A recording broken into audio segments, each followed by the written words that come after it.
AI to me is a tool. It's another tool in the toolbox. And at the end of the day, we all know what we're trying to achieve. We're trying to put great people to work and great opportunities. We have some sort of goal or a North Star. We know our number. We know what we're trying to hit. AI is a tool to get us there. It's not the end all be all in my mind. Hi, I'm Courtney Harmon, Director of Industry Relations at Crelate. Welcome to another episode of the Full Desk Experience.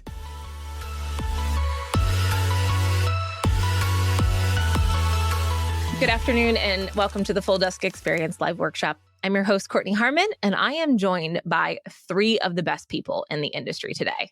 I want you to get ready for an insightful and forward-looking discussion on one of the hottest topics in staffing and recruiting, the rise of AI and its transformative potential. So joining us today are three true influencers and thought leaders in our industry. First up, we have Tom Erb. Tom is a staffing veteran with over 25 years of experience, nationally renowned speaker, author. Tom's strategic mindset and workforce expertise really is going to provide invaluable perspective on how AI can impact and optimize some workflows. Tom, I could write a novel on your background. What did I miss? Oh, wait, you actually wrote a novel.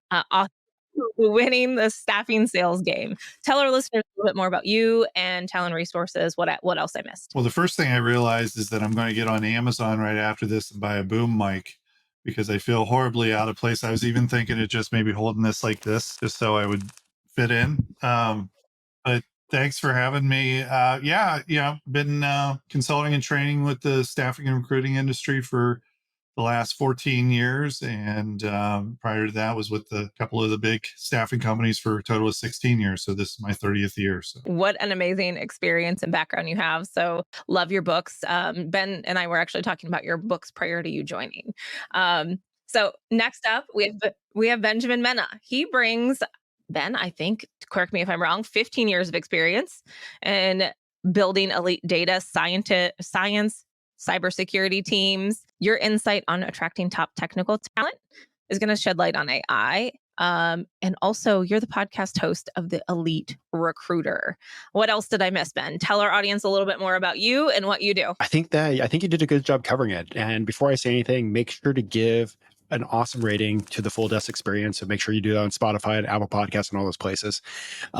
Mostly work in the GovCon space. We primarily work with a lot of government contractors, help them sometimes win the work, and then we come behind the scenes and fill the work. So mostly on the technical skill sets, like I said, cybersecurity, data science, the tough stuff that the government struggles finding.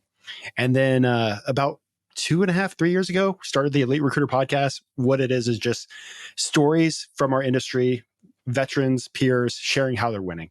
So if you want to check it out, I have fun just sharing stories, and that's all I do there.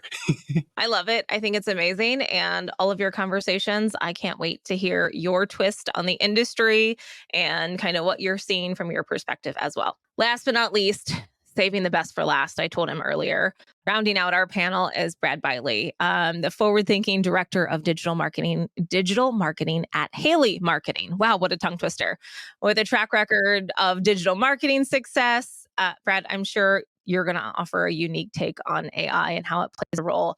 Also, the podcast host of Secrets of Staffing Success. Brad, what did I miss? You do a lot. I do, but I have a good time doing it, right? So director of digital over here at Haley, which means I get to talk to our clients and prospects about how to use digital marketing to drive sales leads and drive application submittals. On the Secrets of Staffing Success, I host 2 shows. So Insights, we talk about digital marketing and what's working in digital and recruitment marketing. And then on our new show, Take the Stage, we talk to industry consultants and bring conference caliber speakers to the podcast to talk about what they're saying and what they're doing at conferences directly in your ears. So we try to do that every other week as well. So excited to be here, Courtney. I love it. Thank you all for taking the time out of your busy day to join me. I'm so excited together. This power trio here is going to uncover and explore some biggest opportunities and potential pitfalls in implementing AI through our lifecycle recruiting. So get ready to learn how staffing leaders can future-proof their success in their processes, gain competitive edge, and really talk about this topic of artificial intelligence that's already rapidly evolving. So, gents, thanks so much for joining us today. I'm going to start with you, Brad. Since I saved you for last, we're going to start with you first. When we talk about AI, There's a lot of people that, they think initially like, did I miss the bus? Where should I implement? So talk to me about, what do you think some of the biggest reasons staffing and recruiting offices need to start to get this AI concept into their workflows, into their processes today? Yeah. So I think it's even bigger than staffing and recruiting. We need AI because we have busy days. We have busy calendars. We have busy work-life harmony that we're trying to figure out. We have A, B, C, and D level tasks that we're trying to accomplish. AI to me is that executive assistant that lives directly in your laptop or on your smartphone, right? And friends, there are hundreds of things that you do throughout a day, right, that you don't want to be doing. AI to me is where you start to offload some of those tasks. So when I think about AI and why staffing and recruiting, we need to think about AI at least. One, you haven't missed the boat, right? You absolutely haven't missed the boat. And two, it opens you up to doing what you actually like to do, right? If you think about your day and you think about the tasks that you're doing throughout the day that are repetitive or mundane, or you're thinking about why am I doing this again? Or why are we doing it this way? That's a good time to think about, well, how can AI help me with this? And starting to think about how you can start to integrate AI into your workflow. Tom, you are coaching some of the biggest offices here, and what are some of the things that they need to think about whenever they're implementing into these workflows, and what their processes are, or what are the challenges that you're seeing as you're talking to offices about AI? First, I would add to what Brad is saying and just comment that sometimes the things that you like doing are the things that you shouldn't be doing. So it's not all about AI doing the stuff you don't like. Sometimes the stuff that you don't like is the most important stuff, and the stuff that you do like, that you tend to, a lot of times can be more administrative. That's the kind of stuff that actually AI can help you take on and allow you to scale and do. What we really have to be looking at is, where's the value add, and that's where we're going to be able to be more productive. And if we can get AI to take on some of that stuff that really doesn't need to be done by a highly skilled professional, then that's going to allow us to scale those highly skilled professionals to be more and more and more productive. So the thing I would say with AI, first of all, I feel like there is AI burnout already. And as much as there's interest and people are dialing into this, listening into this, there's just as many people that are going, oh my God, another one about AI. And the problem is that I think there's a disconnect between what AI is, and I think most people understand what AI is, but then what can it actually do for us in practical terms within our lives and in our businesses. So the reality of it is we're all using AI anyways. AI is in everything. Some of it is AI, some of it they just call AI. So there's varying levels to it. But the first thing that I would recommend doing is just look for one or two things that aren't really adding value, that are maybe repetitive tasks, that are manual tasks that something else can do. And, can it be done by AI, and then do some research on it? Start small and really just start to get used to it. Because I found with my own use of AI, it started out very small. And then as I started to see some of the value of it, then I kept building on it. I kept doing more and more. And I'm using AI tools of all different kinds, some more sophisticated than others, all day long, every day. So it's just, you got to jump in and just start to do it. Don't resist it. It's not a fad. So don't resist it. I don't think it's going away. We heard last year at Staffing World, instead of artificial intelligence, it was like ambient intelligence. It's around us all the time. It's going to be here. So I think you summed that up very nicely. Well, and I just read just this morning that European Union and the U.S. are now putting more resources into how do they handle AI, because they fear that the second wave of AI, which is coming, is going to be so much stronger than the current wave that we have seen with ChatGPT and Gemini and all that. The next wave is what really is going to be impactful. So we want to be up to speed on what you have going now. That way you can leverage that. What's scary to them, we can look at to leverage. So No, that makes complete sense. It is. It's going to be interesting to say the least, and seeing how things are going to change. Tom, do you have any other insights of you? You mentioned that you were using AI now. Can you give me some tools that you might be using in your back pocket? Because I know that's what people want to hear. They want to hear what other people are using for insights. Can you share any? What might be your favorite? Yeah, I mean, there's a bunch depending on what you're looking at. Just a simple one. I use Fireflies as my note taking app, and it's been huge. And there's all sorts of different note taking apps that have AI. Zoom has AI embedded in it now, and I leverage it all the time. I mean, I think back 9 months ago when I wasn't using it, I go, geez, how did I exist? So, for $15 a month, it has become a great resource for me. Obviously ChatGPT, Google Gemini, using those for different things as simple as, somebody doesn't have a resume that's very good. So you get their permission first because you're going to be throwing it into one of these AI tools, but then put it in there, have it spit out a better resume, job postings, things like that. And also play around with some of these different ones like Copilot and Gemini and ChatGPT, because they do have different personalities to them as well. And what we found is that they'll spit out different job postings and with different types of attitudes. So, I mean, those are just a couple. There's tons of them. They're in everything. Yes, I love that. Tom, I feel like sometimes I tell Katie all the time, I'm like, I feel like I'm cheating on Claude because I'm going to Gemini or vice versa, because each of them act differently every single day too. One of them likes me one day and one of them doesn't. Um, Benjamin, let's talk beyond sourcing and screening.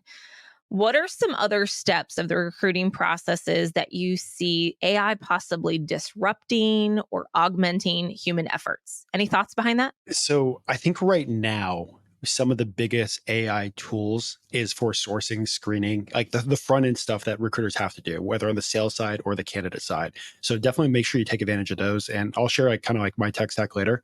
But having a recruiting business requires a ton of work behind the scenes. And there are many search firm owners, whether you're a small shop or a large shop, where there's like everything that you have to do for marketing, everything that you have to do for business stuff.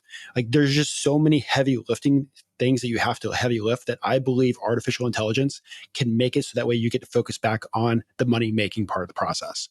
So I think that's where the biggest things that AI is going to, like you said, Courtney, we're in the first phase of AI. This second phase is going to be really what's chasing the enterprise back end things. And that's where we're going to see the biggest benefit in the workflows.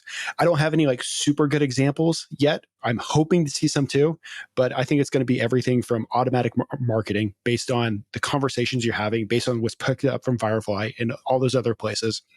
You're also going to see some like automation when it comes to your finances, like the back end, whether you're working with contractors, all that stuff. Like you can literally just turn it down to like, instead of like having an entire finance team, you now have a person part-time per week with multiple AI programs working with you through your finances. It definitely is interesting. Brad, do you have any thoughts? Both Tom and Ben have mentioned the idea of the next wave of AI. I'm throwing a wrench out there, but any idea what that next wave could be? Or do you have any insights on like the sourcing screening with you guys being in marketing?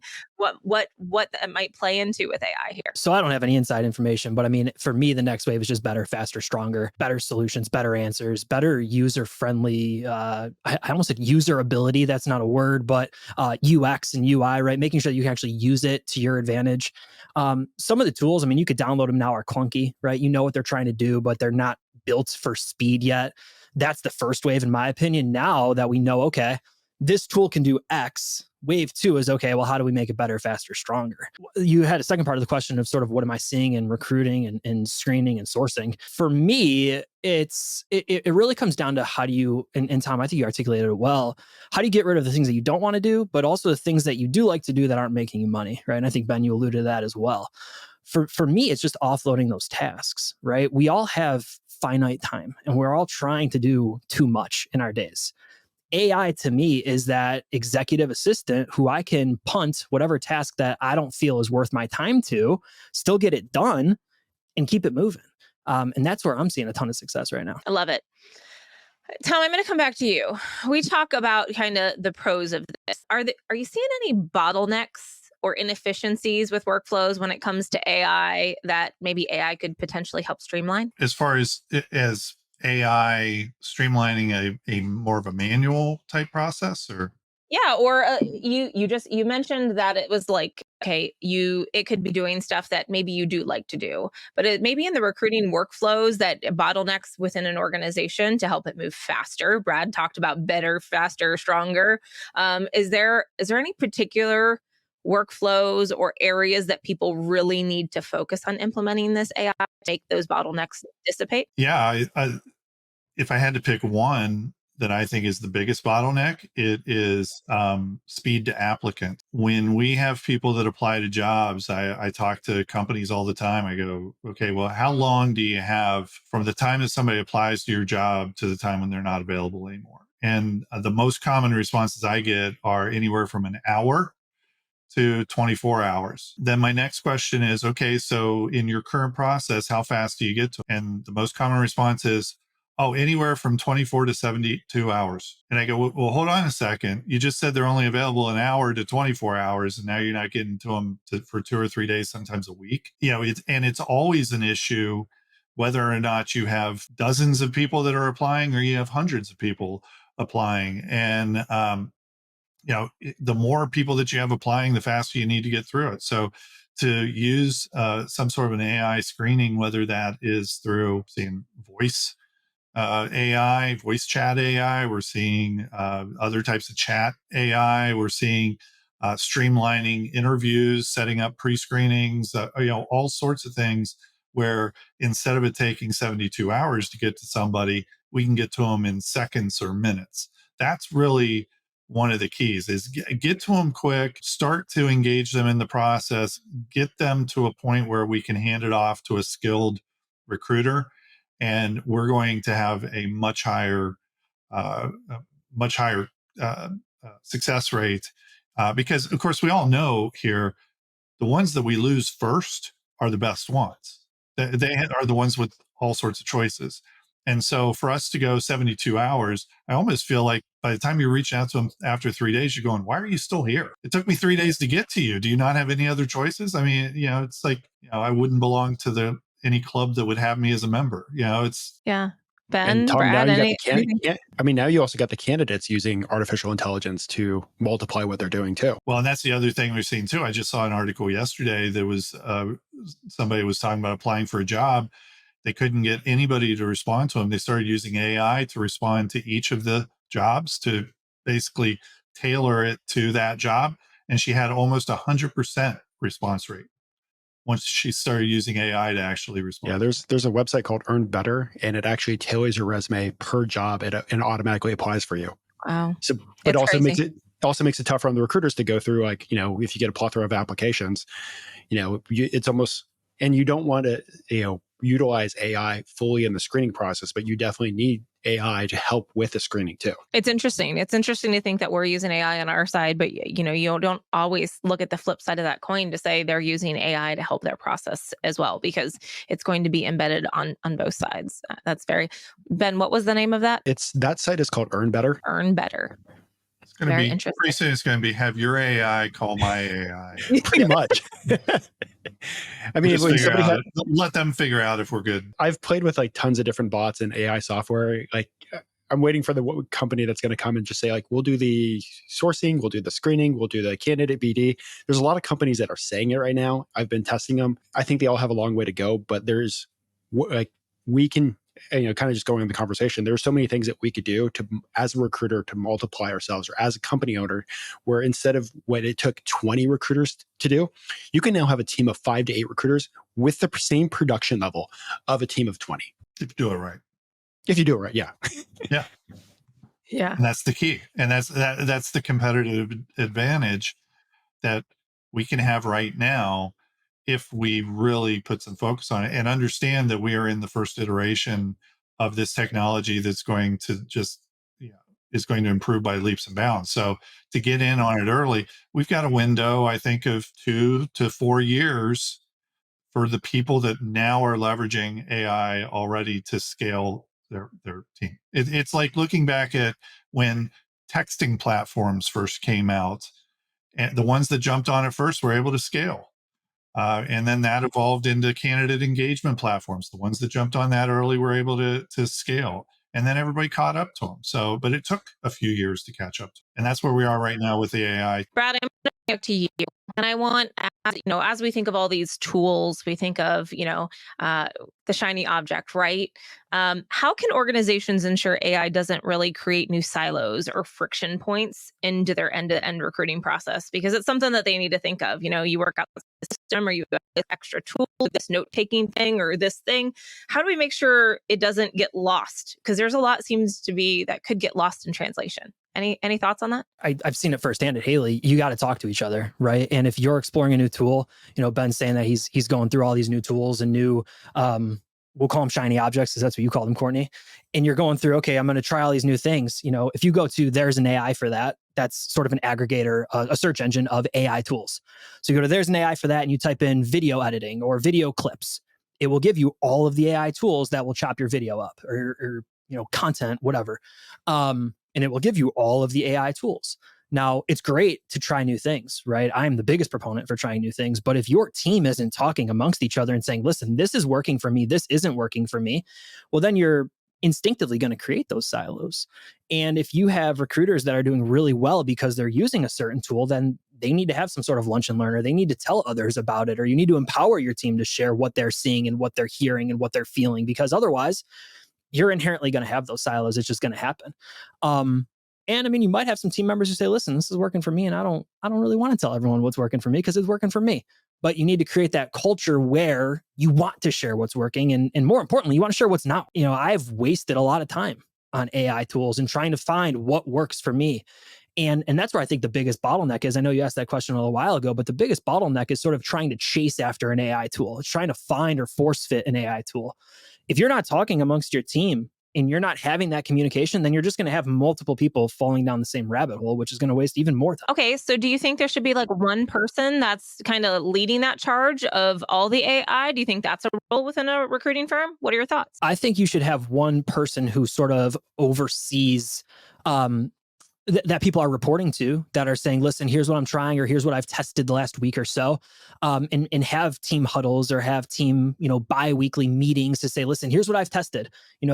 Ben, what did you try the last week? Tom, what did you try the last week? What's working? What's not? I don't think you need a chief of AI to say, listen, you're going to test this and you're going to test that. But you need to have somebody that's responsible for, okay, how are we using this? What are we using it for? Is it working for you? Is it not working for you? I do think that should fall into a team huddle or a team meeting every other week at least. Well, a lot of teams, there's somebody that's always like interested in AI, like empower that person on the team and give them the wiggle room to test different things. Yeah, I think most companies, depending on the size of the company, should have some sort of technology committee in general that is, so many times what I hear is, well, we tried it and it didn't work. Did you try it the right way? Because other companies are using it successfully. That company is successfully in business because people are using the product the way it should be, whether it's AI or any kind of technology, candidate engagement or texting or mobile or, all the different things that we have available to us.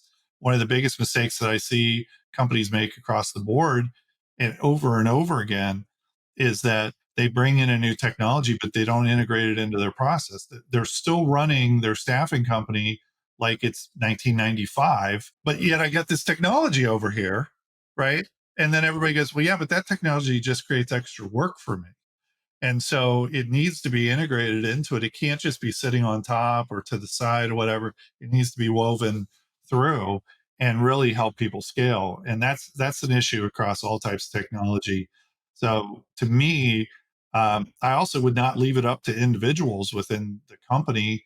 Now, we want individuals that run across their own AI technology to please share it and try new things out, but don't say, hey, here it is, it's for you. There needs to be structured process, needs to be universally implemented, and the more that it can be implemented for people to use it seamlessly, as opposed to here it is, learn how to use it, the better the adoption is going to be.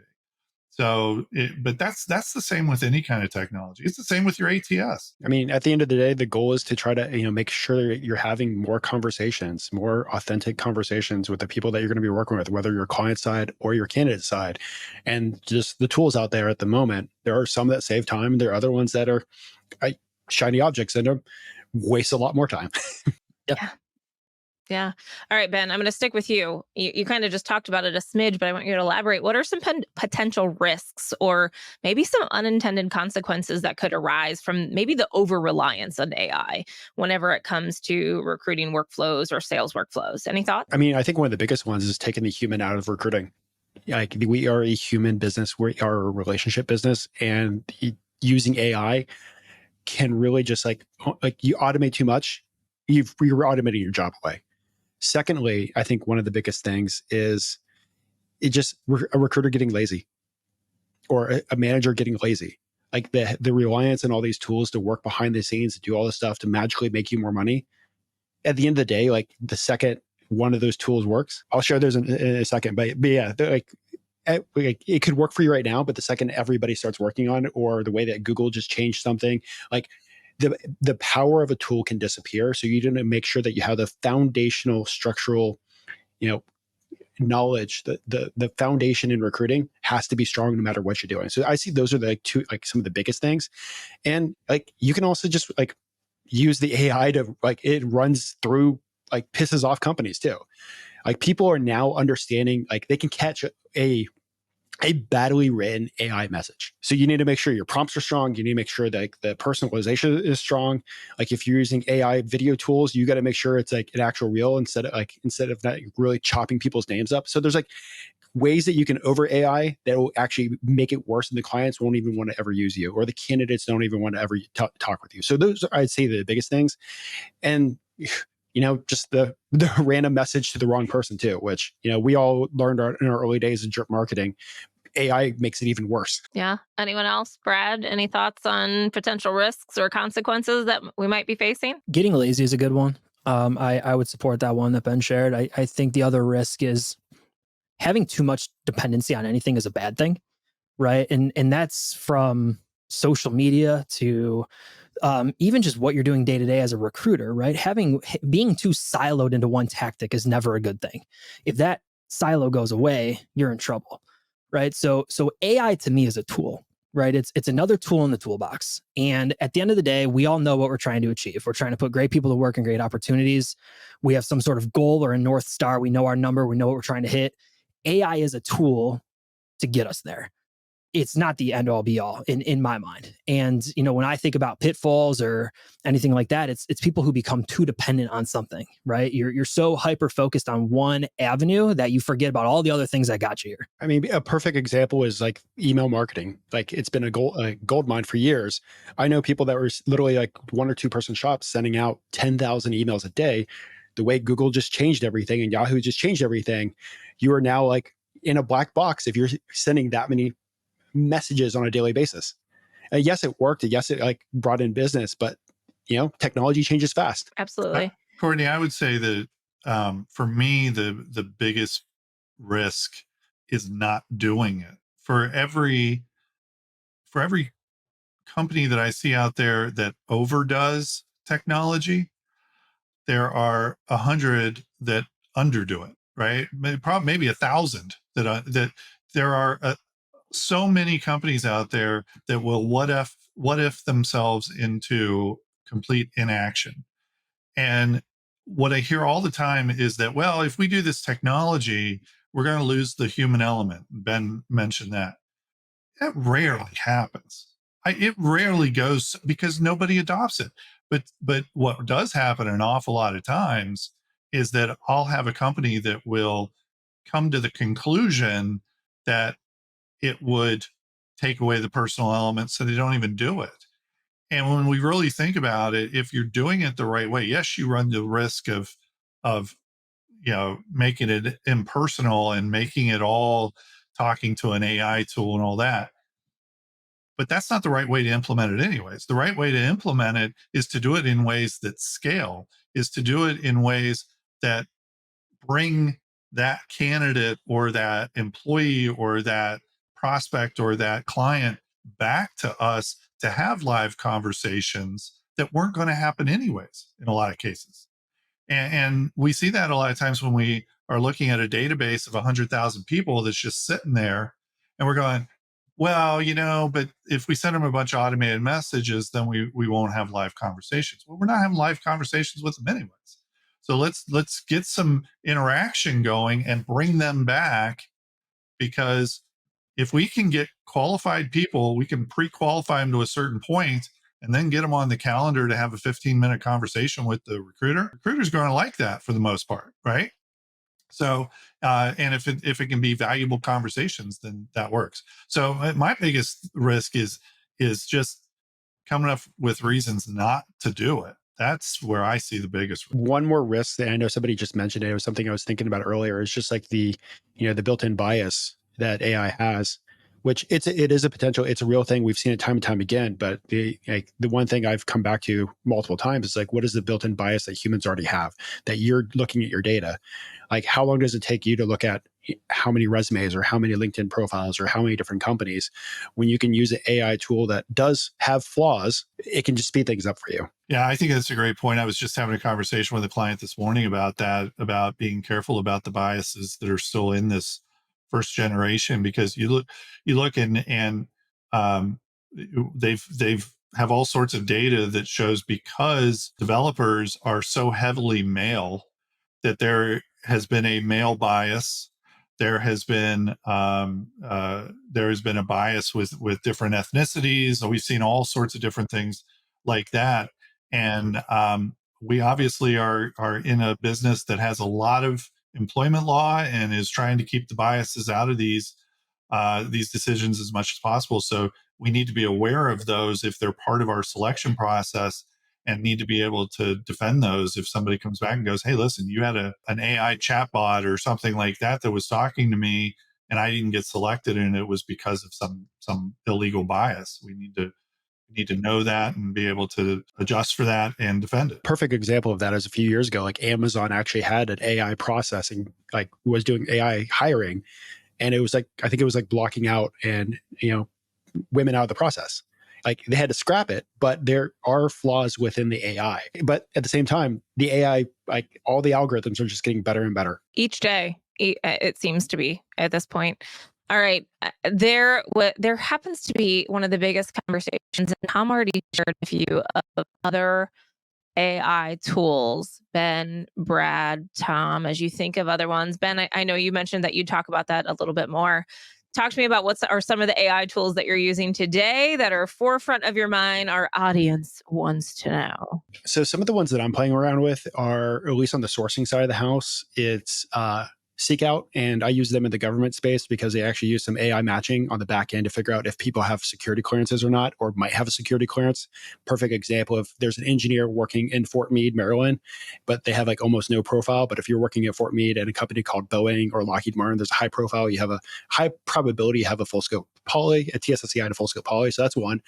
I'm also a huge fan of BetterLeap too. BetterLeap is another sourcing platform that I've been playing with. You can actually just drop in the JD. It'll start using AI to actually source potential candidates and also personalize those candidates too.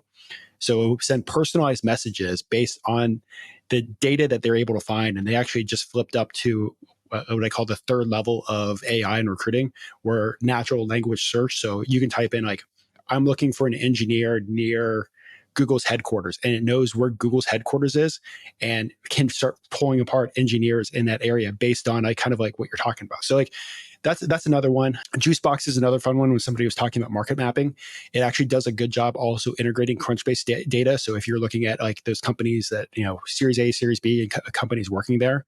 So that's a good one. SendSpark is another one in my toolkit. You can actually send personalized videos at scale. So you can actually make like one video and it will actually change the name in the conversation. You could drop that into one of your emails. So like, you got to be careful with that. Like it's getting better and better, but it's like, the biggest thing is trying to find ways to personalize at scale.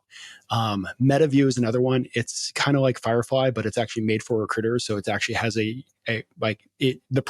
built in behind the scenes prompts that, and yeah, just there.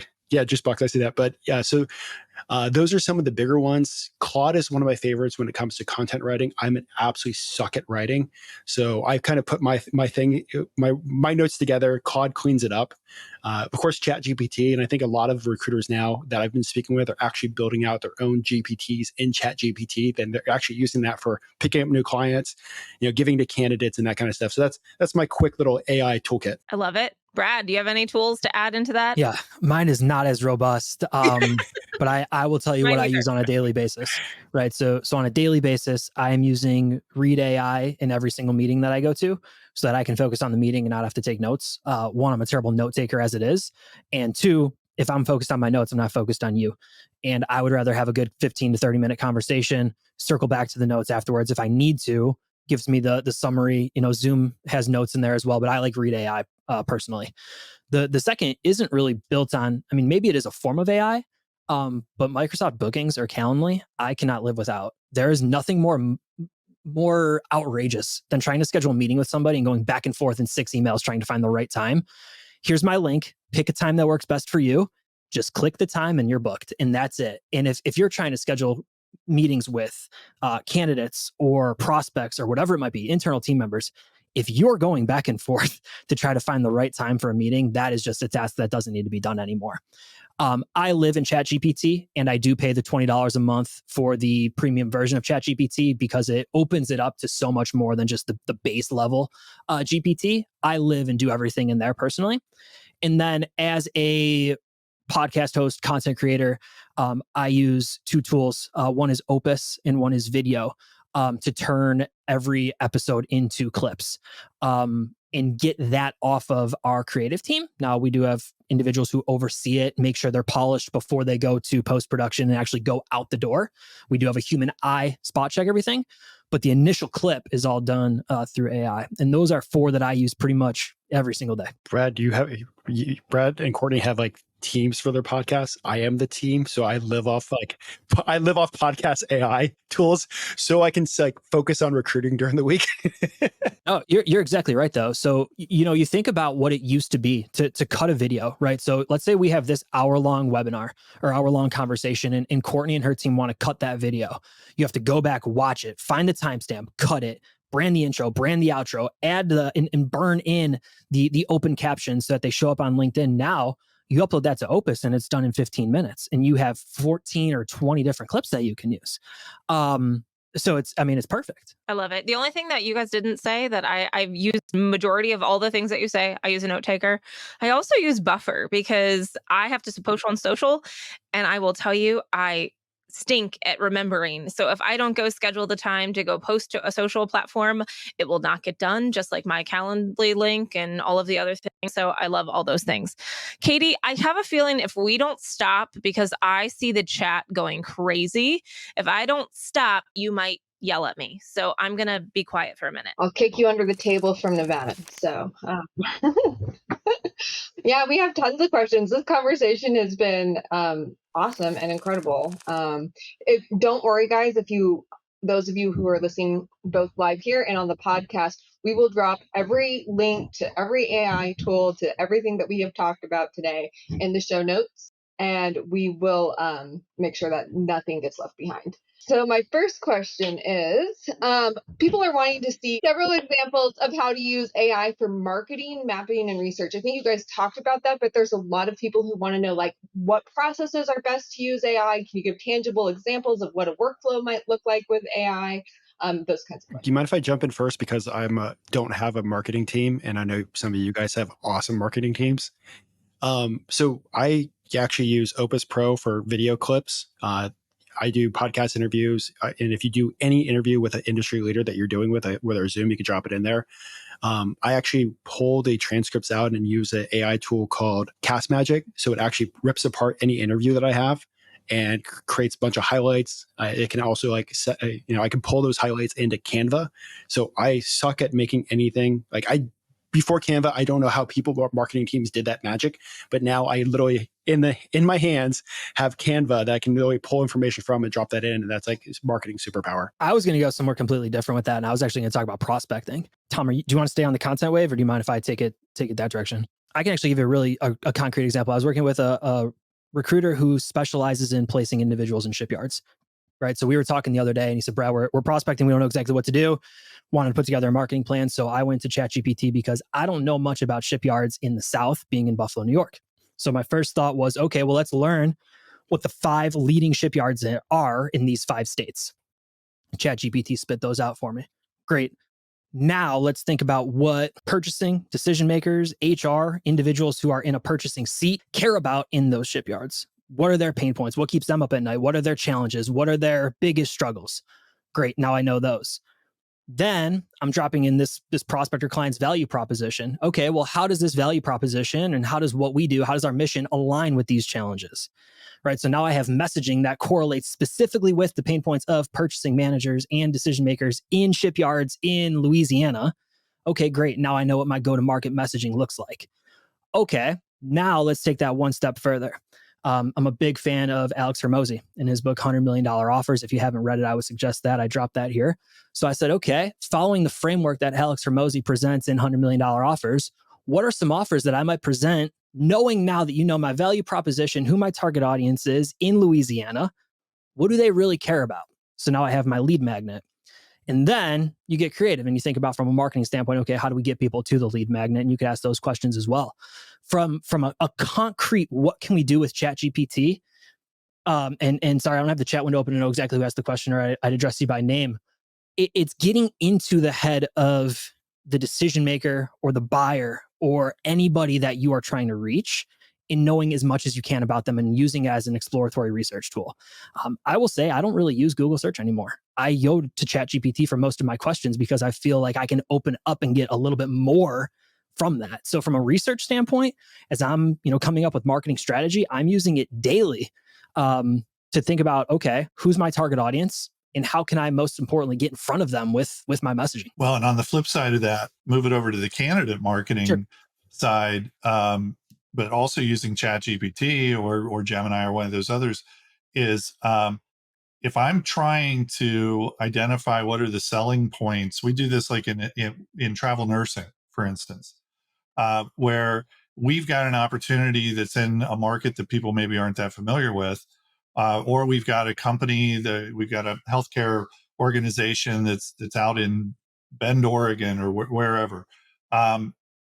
We can actually go into ChatGPT and go, what are the selling points of that market? What are the selling points of this organization? And it will come back. And a lot of times it has a lot of great detail that you wouldn't have even gotten from the client. And then you can sell it to your, to your candidates. You can incorporate it into the job postings. You do all that. I'm also a huge fan of taking a job posting, which most of our job postings are very employer centric, just sound like a job description, boring, and put it into ChatGPT or Gemini and say, make this more appealing to candidates. And one of the things I've done is take it a step further and say, make it purpose driven, right? Because so many candidates are looking for purpose. They're looking for a reason to take this position over others. So those work out really well. Another thing that I've done is, I write the bi-monthly article for Staffing Success Magazine's Recruiting Today. And I do not have it write it. I write my article. Just I want to say that. I don't want anybody going, Tom uses ChatGPT for the article. That is not true. But what I will do is I will say, give me 10 ideas of something to write about. And I'll just see if anything spurs ideas. I keep a running tab of the things I want to talk about, but if I have other ones, it'll just come out with some different things. You can do that for blog postings. So that's another way from a marketing standpoint. The other thing is that a lot of these sales automation tools are starting to incorporate AI into them, which can work really well, especially like Ben was saying, he's not good at writing. A lot of people aren't good at writing. A lot of people struggle to have creative things to say. And so Apollo is a great example. Apollo.io has sequencing in there, but then you can put in yours and then it will come up with an AI recommendations. It'll write the whole thing for you. Or you can it'll rewrite it. Or if you don't even have stuff, you can put a few bullet points and have it write things for you. So those are some different things that you can take a look at from the standpoint of marketing. I will also say one other thing. I know we have other questions. Ben talked about Canva AI. I was doing a presentation and I wanted to show a picture of a three-legged stool.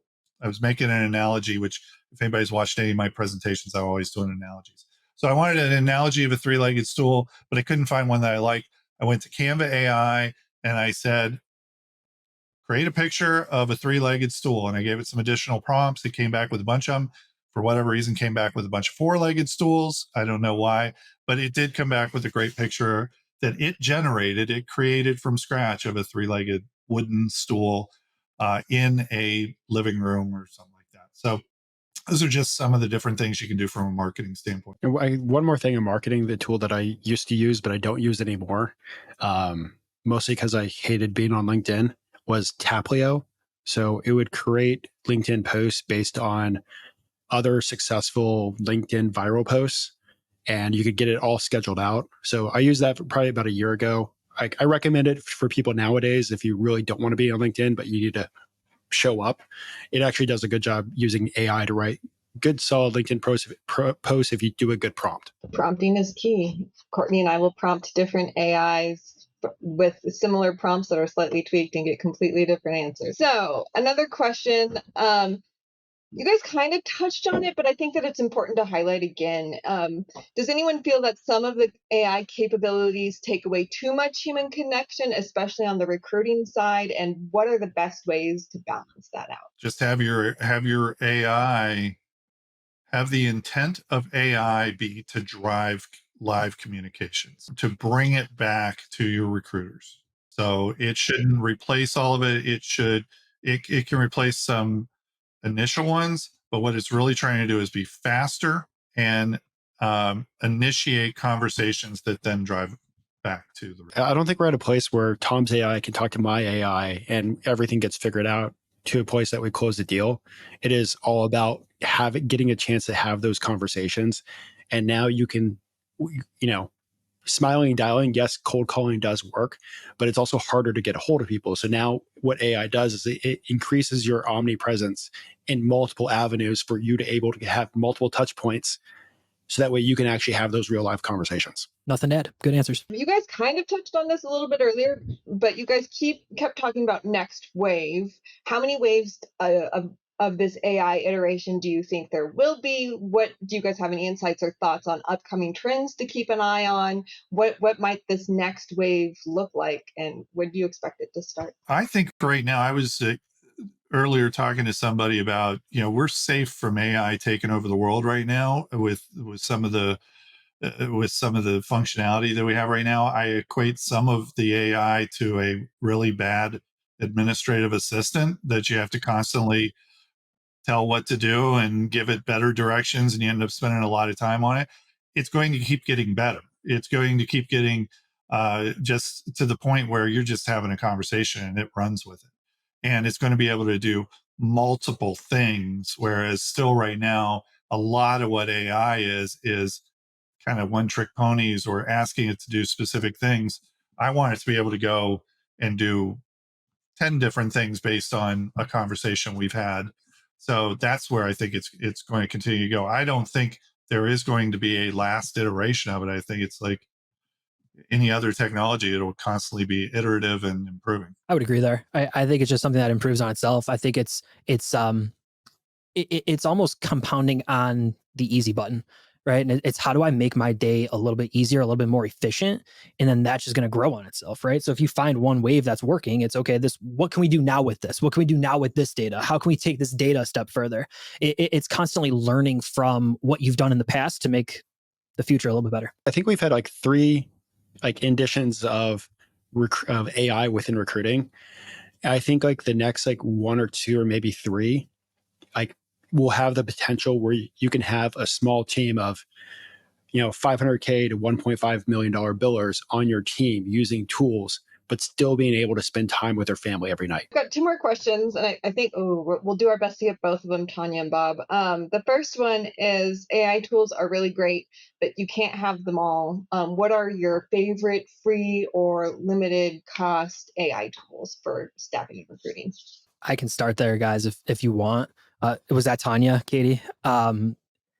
You need to figure out what you're trying to do with it first, right? So I could sell you a car, but if you're in the market for a truck because you need to haul lumber, then I sold you the wrong product and I sold you the wrong vehicle. And Tanya, I think ultimately, we could, and maybe Ben, Tom, I don't want to speak for you, but in my seat, I don't know that I can give you the best tool. I can give you the best tool for what I'm trying to do in my day and tomorrow. But if you're trying to source, that's different than if you're trying to prospect. And the tool that I would recommend would be very different. So I would start with a scratch pad on the side of your desk. And this actually comes from a guest that I had on my show. We had Trisha Tamkin on the show. And she said her logic with AI is, how can AI help me in insert task here?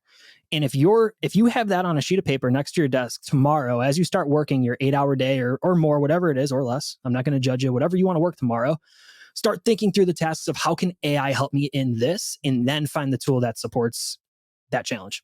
I would say for free, and really kind of the first thing to start out with is get as much as you can out of ChatGPT, out of Gemini, out of Copilot, the different things that are free. Get as much, max it out to the point where you go, I think I need to pay for the upgrade. Then now you're starting to get that. Then you can start to look for some of the other paid tools that you can scale even more. Free is what free is. But it's a good place to learn before you start to spend a lot of money on AI tools.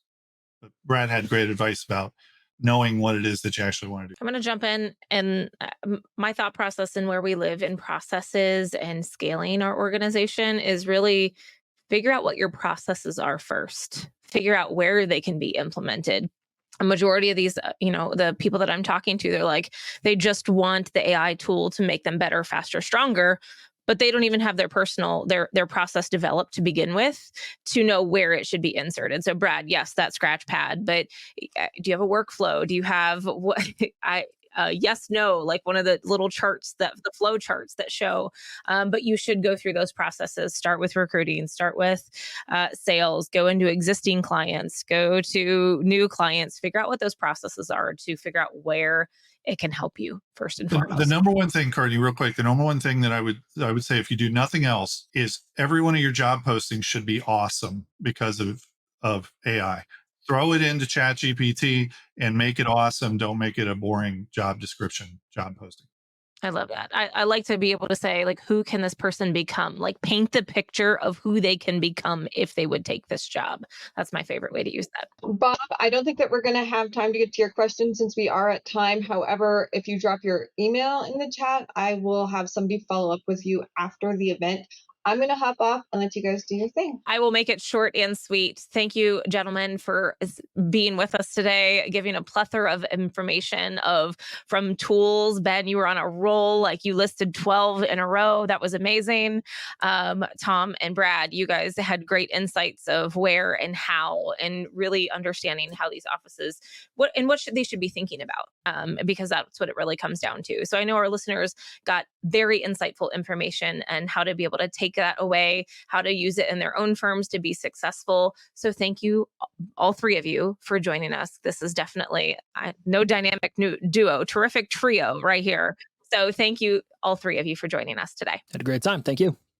Absolutely. For our listeners, this podcast will drop next Thursday. Feel free to download, share it with your office, anybody else that you think would gain insights from this. Until next time, have a wonderful afternoon and see you soon.